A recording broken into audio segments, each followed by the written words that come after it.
Sa ngalan ng Ama at ng Anak at ng Espiritu Santo, Amen. ang pagpapala ng ating Panginoong Heso Kristo, ang pag-ibig ng Diyos Ama, at ang makikipagkaisa ng Espiritu Santo naway sumainyong lahat. At sumaiyo rin. Mga kapatid, tinipon tayo bilang mga kaanib na angkan ng Diyos. Kaya dumulog tayo sa maawaing Panginoong nagpapatawad ng lubos. Sinugong tagapagpagaling sa mga nagsisisi, Panginoon, kaawaan mo kami. Panginoon, kaawaan mo kami. Dumating na tagapag-anyayang mga makasalanay magsisi, Kristo, kaawaan mo kami. Kristo, kaawaan mo kami. Nakaluklok ka sa kanan ng Diyos Ama para ipamagitan kami. Panginoon, kaawaan mo kami. Panginoon, kaawaan mo kami. Kaawaan tayo na makapangyarihang Diyos, patawarin tayo sa ating mga kasalanan at patnubayan tayo sa buhay na walang hanggan. Amen. Manalangin tayo.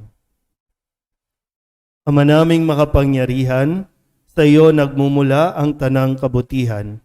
Pagbigyan mo ang aming mga kahilingan na sa iyong patnubay, ang iyong mga kinalulugdan ay aming mapag-isipan at sa iyong pag-akay, ang mga ito ay aming magampanan sa pamamagitan ni Jesucristo kasama ng Espiritu Santo magpasawalang hanggan. Amen. Magsiupo ang lahat.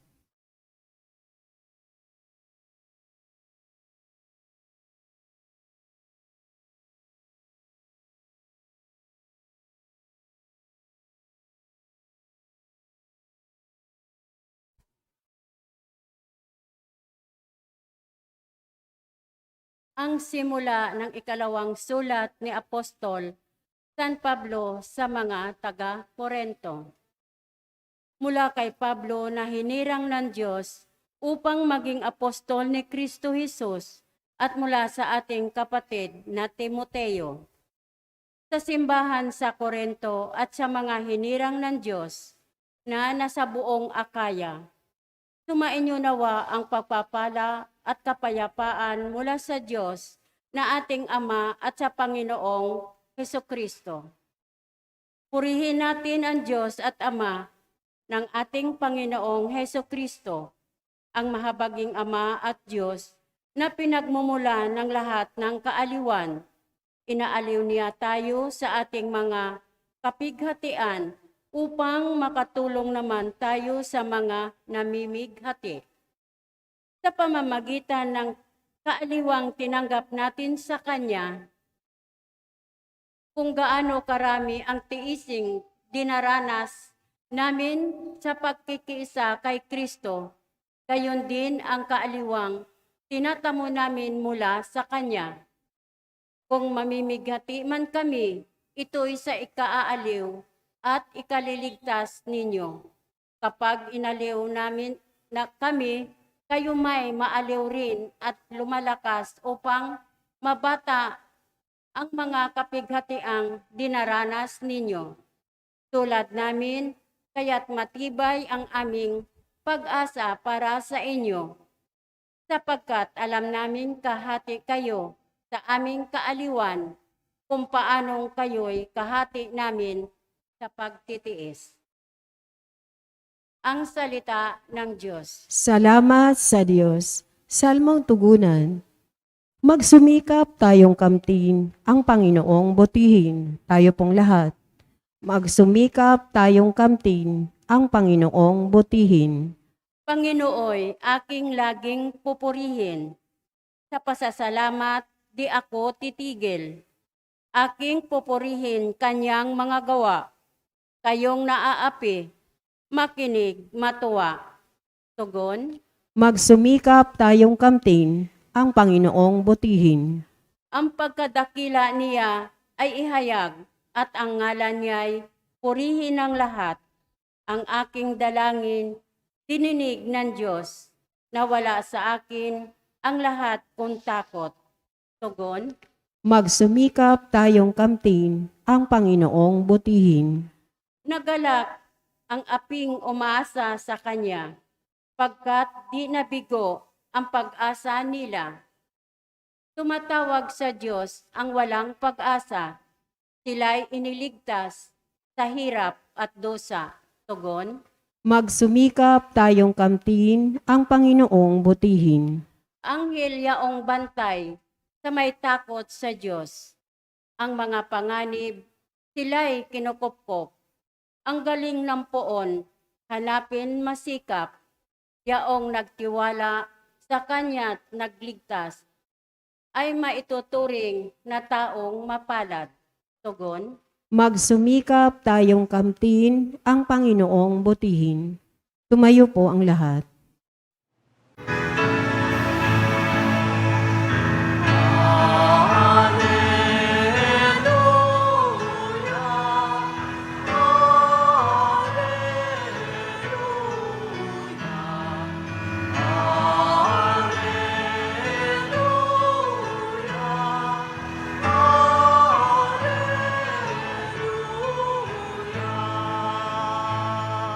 Sumainyo ang Panginoon. At sumaiyo rin, Ang mabuting balita ng Panginoon ayon kay San Mateo. papuri sa iyo, Panginoon. Noong panahong iyon nang makita ni Jesus ang napakakapal na tao, umahon siya sa bundok. Pagkaupo niya'y lumapit ang kanyang mga alagad at sila'y tinuruan niya ng ganito. Mapalad ang mga aba na wala nang inaasahan kundi ang Diyos, sapagkat makakasama sila sa kanyang kaharian. Mapalad ang mga naahapis, sapagkat aaliwin sila ng Diyos. Mapalad ang mga mapagpakumbaba, sapagkat tatamuhin nila ang ipinangako ng Diyos. Mapalad ang mga nagmimiting makatupad sa kalooban ng Diyos, sapagkat ipagkakaloob sa kanila ang kanilang minimithi. Mapalad ang mga mahabagin, sapagkat kahabagan sila ng Diyos. Mapalad ang mga may malinis na puso, sapagkat makikita nila ang Diyos. Mapalad ang mga gumagawa ng daan sa ikapagkakasundo, sapagkat sila'y ituturing ng Diyos na mga anak niya. Mapalad ang mga pinag-uusig dahil sa kanilang pagsunod sa kalooban ng Diyos, sapagkat makakasama sila sa kanyang kaharian. Mapalad kayo kapag dahil sa aki inaalimura kayo ng mga tao, pinag-uusig at pinagwiwikaan ng lahat ng uri ng kasamaan na pawang kasinungalingan. Magdiwang kayo at magalak, sapagkat malaki ang inyong gantimpala sa langit. Gayon din ang ginawa ng mga tao sa mga propetang nauna sa inyo. Ang mabuting balita ng Panginoon. Pinupuri ka namin, Panginoong Heso Kristo. Maupo po. Kaya ngayong araw na ito, pinapaalala sa atin, sana makita natin na mapalad tayo. Kasi isa sa mga issue natin, na pag-uusapan na naman, kasi ang sabi nila, tayo na lang kasi yung bansang walang divorce. Para bang, kung titingnan mo yung attitude, nalulungkot, o di ba dapat mas maging, yung bang maipagmamalaki mo kasi tayo na lang ang bansang walang divorce. Nalulungkot yung iba kasi tayo wala tayong yung abortion illegal. Hindi katulad sa ibang bansa. Nalulungkot ka imbis na maging masaya ka.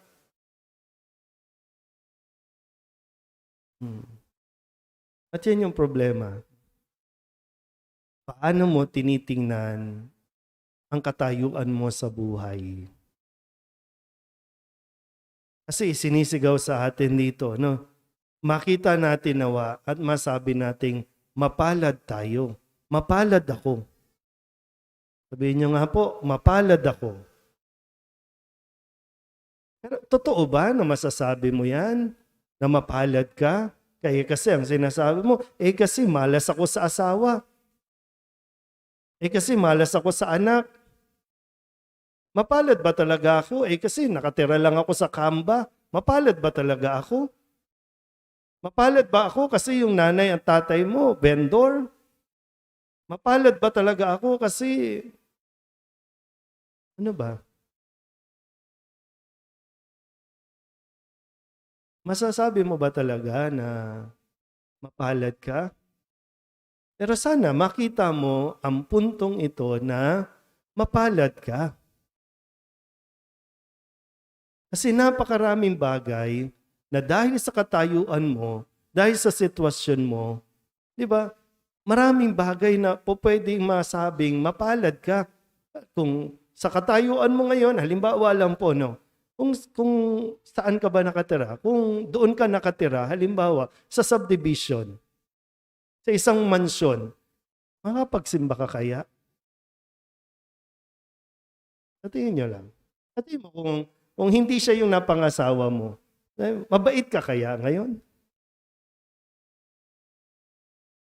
O pwede mas maraming lalaking mayaman dyan, pwede mas maraming babaeng mas mabait dyan, pero kayo no? Kaya lang kung titingnan mo, lagi yung mayroon ng iba, imbis na masabi mong mapalad ako, ang masasabi mo, kawawa naman ako. Kaya lagi nauuwi sa self-pity. Kawawa naman ako, walang pumapansin sa akin, walang nagmamahal sa akin, kawawa naman ako. Pag ganun nga, kawawa ka nga talaga. Kasi hindi mo nakikita na nandyan ang Diyos. Hindi mo kinakailangan ng pansin o atensyon ng ibang tao para maging masaya. Kasi nandyan ang Diyos. Hindi mo kinakailangan maging mayaman, maging maraming pera, kasi nandyan ang Diyos.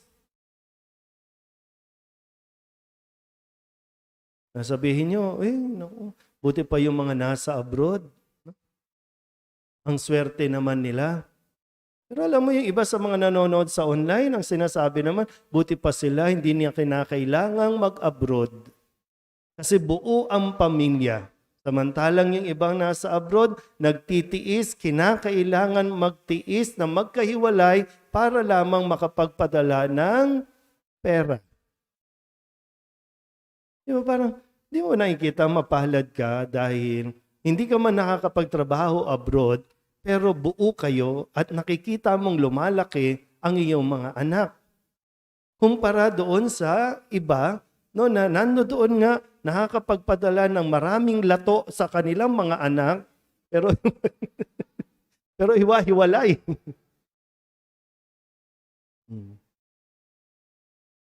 Pero tabi-tabi po no sa mga nasa abroad o sa mga pamilyang meron na nasa abroad.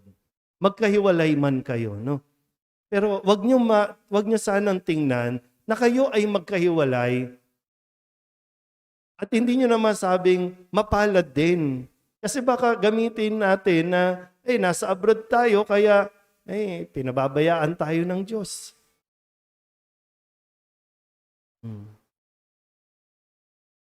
Minsan kinakailangan mo, yung kailangan mong tanggapin ng bukal sa iyong loob na ang paghihirap na pinagdaraanan mo, ang pagtitiis na hinaharap mo ay dahil o para sa mga taong mahal mo. Kaya hindi ka malas o kaya hindi ka kawawa.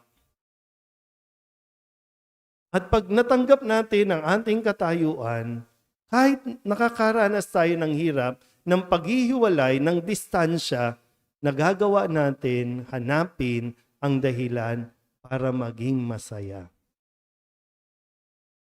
Kung sakaling ikaw ang may sakit, baka pwedeng makita na at least ikaw ang may sakit, hindi yung anak mo.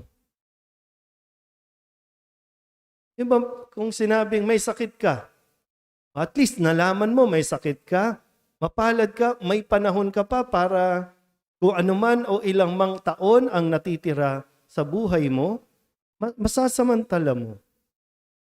Hindi mo na ito sasayangin.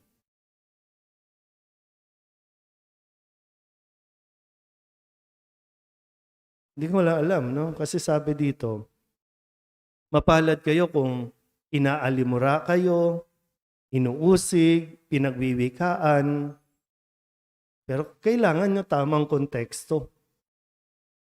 Pinagtatawanan ka ba dahil nagsisimba ka? Mapalad ka. Pero kung papatulan mo yung mga tao na umuusig o pinagwiwikaan ka ng hindi maganda, tapos papatulan mo, iba yan. Doon talaga lalabas na hindi para sa Diyos ang ginagawa natin, kundi para sa sarili natin. Kasi ang gusto nga natin kasi, ma-appreciate tayo, mapansin tayo. Pero yung kahit walang nakaka-appreciate, pero gagawin mo pa rin ang mabuti, ang tama para sa Diyos, yun ang tunay na mapalad. Ano po, no? Ano man ang sitwasyon mo, kalalagyan mo sa buhay, sana mas makita mo yung dahilan ng pagiging mapalad mo kaysa dun sa mga bagay na iisipin mong kawawa ka. Tamang attitude. Tamang pagtingin sa buhay. Yun ang kailangan nating matutunan. Yun ang kailangan nating hingin sa Diyos sa araw na ito. Amen?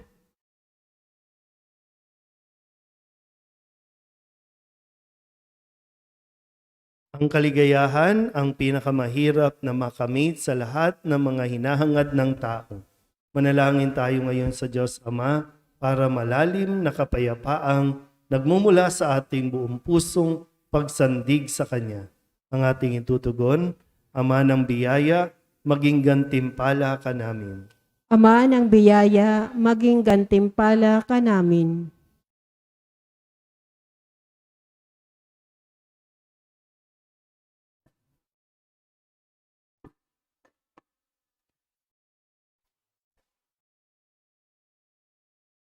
Ang mga pinuno ng simbahan, naway magkaroon ng tapang at lakas na ipahayag ang mabuting balita na siyang sagisag ng kasulangatan sa daigdig. Manalangin tayo sa Panginoon.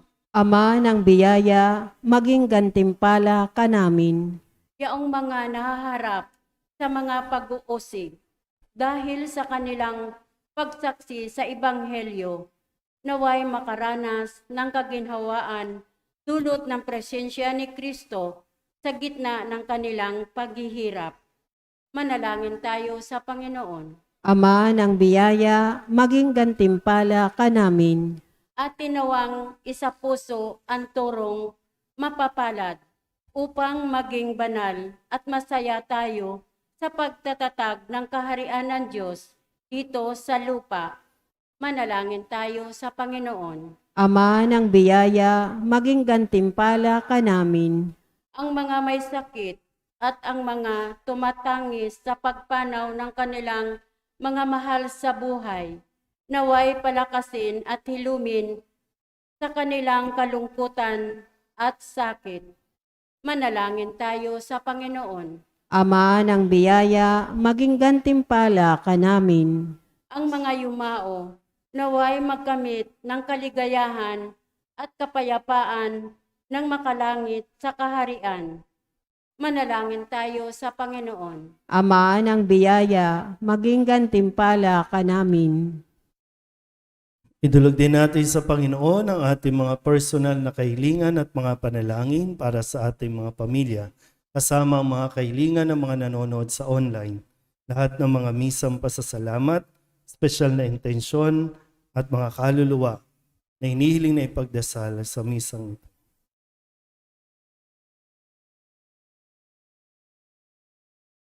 Ang lahat ng ito hinihiling namin sa ngalan ni Kristo, aming Panginoon. Amen. Magsiyo po ang lahat.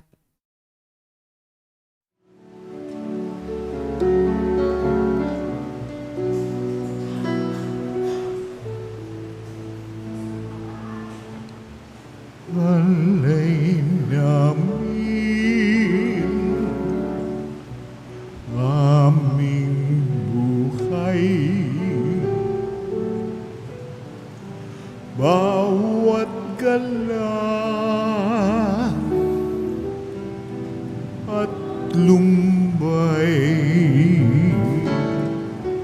bawat pangarap naming taglay sa palad mo ilalagay.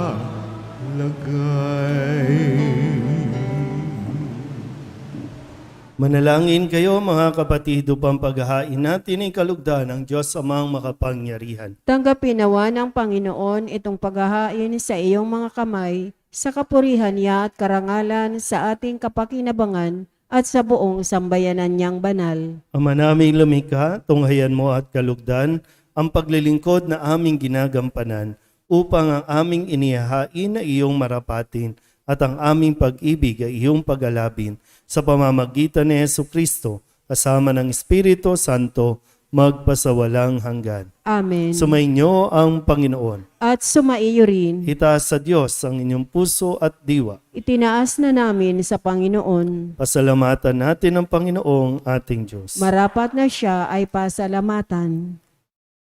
Ama naming makapangyarihan, tunay ngang marapat na ikaw ay aming pasalamatan. Pinagbibigyan mong ito'y aming maihayag kahit na ito'y walang anumang maidaragdag sa kadakilaang sa iyo ay likas.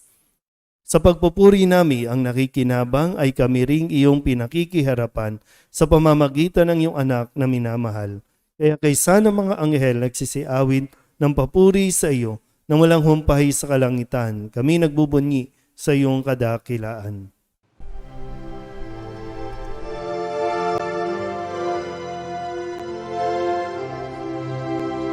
Santo, Santo, Santo, Panginoong Diyos makapangyarihan, napupuno ang langit at lupa ng kalwalhatian mo.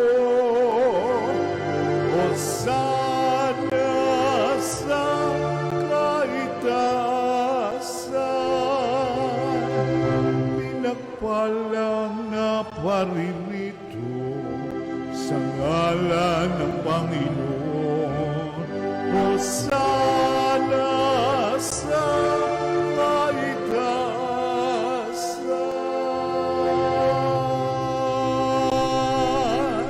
Ama naming banal, ikaw ang bukal ng tanang kabanalan. Kaya't sa pamamagitan ng iyong Espiritu, gawin mong banal ang mga kaloob na ito upang para sa aming maging katawan at dugo ng aming Panginoong Hesukristo. Bago niya pinagtiis ang kusang loob na maging handog, inawakan niya ang tinapay, inasalamatan kaniya, inaghati-hati ni iyon, iniabot sa kanyang mga alagad at sinabi, "Tanggapin ninyong lahat ito at kanin, ito ang aking katawan na ihahandog para sa inyo."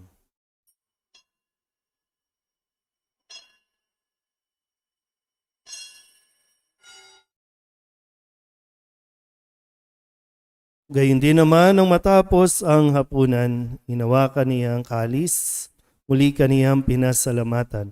Iniabot niya ang kalis sa kanyang mga alagad at sinabi,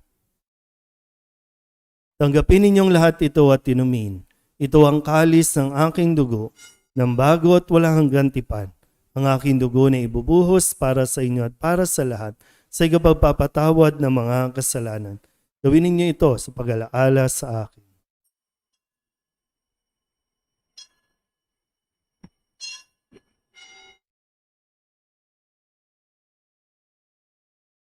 Ipagbunyi natin ang misteryo ng pananampalataya. Si Kristo'y namatay, si Kristo'y nabuhay, si Kristo'y babalik sa wakas ng panahon. Ama, ginagawa namin ngayon ang pag-alaala sa pagkamatay at muling pagkabuhay ng iyong anak. Kaya tiniaalay namin sa iyo ang tinapay na nagbibigay buhay at ang kalis na nagkakaloob ng kaligtasan. Kami napapasalamat dahil kami iyong minarapat na tumayo sa harap mo para maglingkod sa iyo. Isinasamo namin kami magsasalo-salo sa katawan at dugo ni Kristo ay mabuklod sa pagkakaisa sa pamamagitan ng Espiritu Santo. Ama, lingapin mo ang iyong simbahang laganap sa buong daigdig. Puspusin mo kami sa pag-ibig kay San Leon na aming Papa at ni Jose na aming Obispo at ng Tanang Kaparian. Alalahanin mo rin ang mga kapatid naming nahimlay na may pag-asang sila'y muling mabubuhay, gayon din ang lahat ng mga pumanaw. Hawaan mo sila at patuloyin sa iyong kaliwanagan. Hawaan mo at paginapating kaming lahat na makasalo sa iyong buhay na walang wakas. Kaysa ng mahal na Birhen Maria na Ina ng Diyos, ng kabiyak ng puso niyang sa San Jose, kaysa ng mga apostol at ng lahat ng mga banal na namuhay dito sa daigdig ng kalugod-lugod sa iyo, may pagdiwang nawa namin ang papupuri sa ikararangal mo sa pamamagitan ng iyong anak na aming Panginoong Hesukristo. Sa pamamagitan ni Kristo, kasama niya sa Kanya, ang lahat ng parangal at papuri ay sa iyo, Diyos Amang makapangyarihan, kasama ng Espiritu Santo, magpasawalang hanggan. Amen.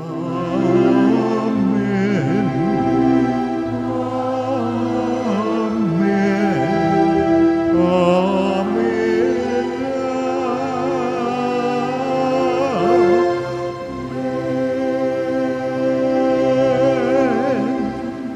Sa tagubili naman nakagagaling na utos sa turo ni Jesus sa Panginoon natin at Diyos, ipahayag natin ang lakas loob.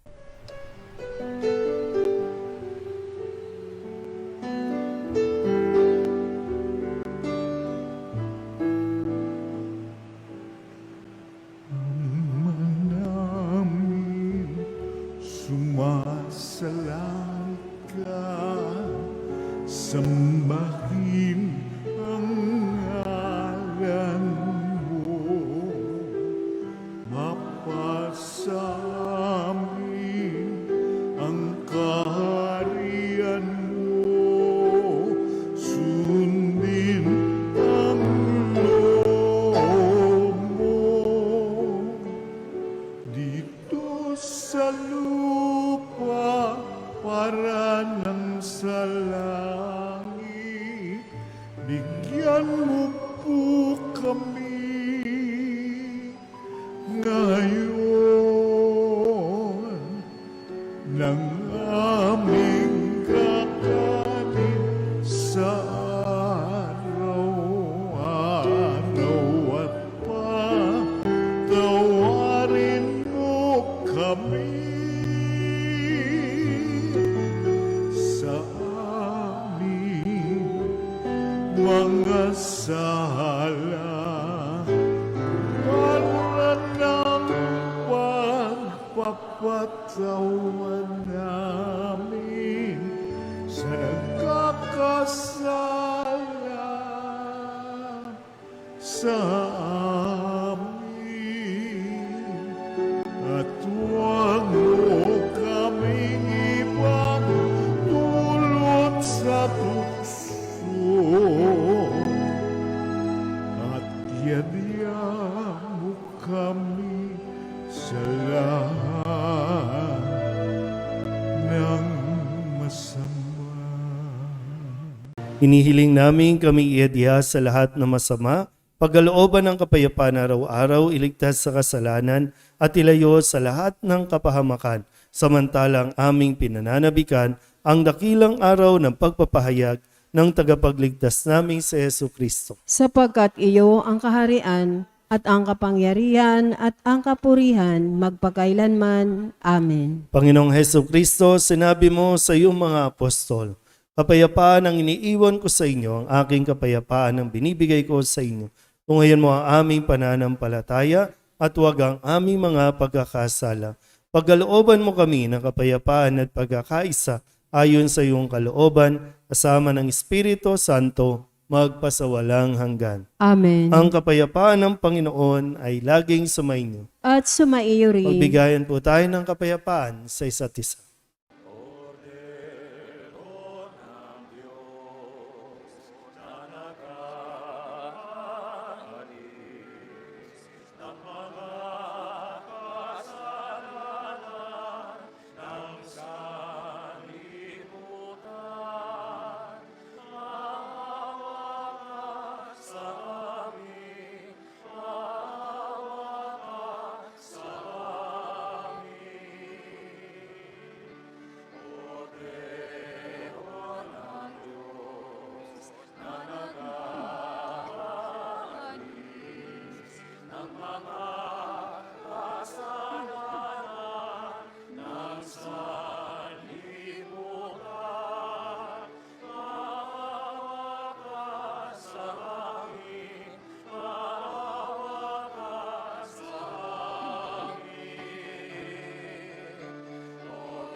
Ito ang kordero ng Diyos.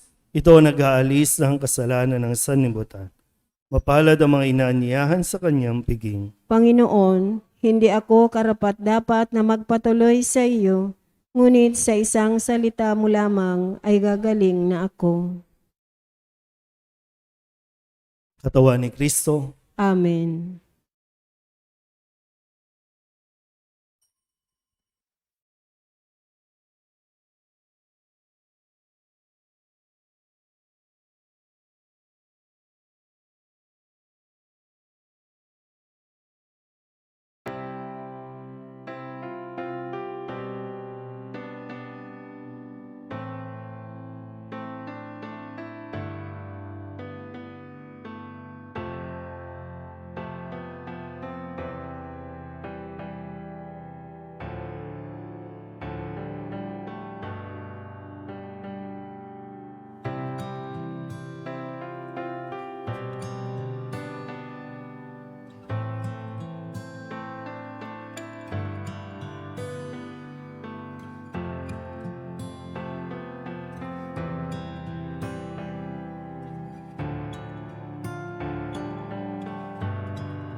manalangin tayo. Ama naming mapagmahal, ang pagganap sa iyong pagbibigay kagalingan ay pumawi nawa sa aming mga nagawang pagsuway at magdulot nawa ng iyong mga kinalulugdan sa pamamagitan ni Jesucristo kasama ng Espiritu Santo magpasawalang hanggan. Amen. Sumainyo ang Panginoon At sumaiyo rin. at pagpalain kayo ng makapangyarihang Diyos, Ama at Anak at Espiritu Santo. Amen. Tapos sa banal na misa, humayo tayo sa kapayapaan ni Kristo. Salamat sa Diyos.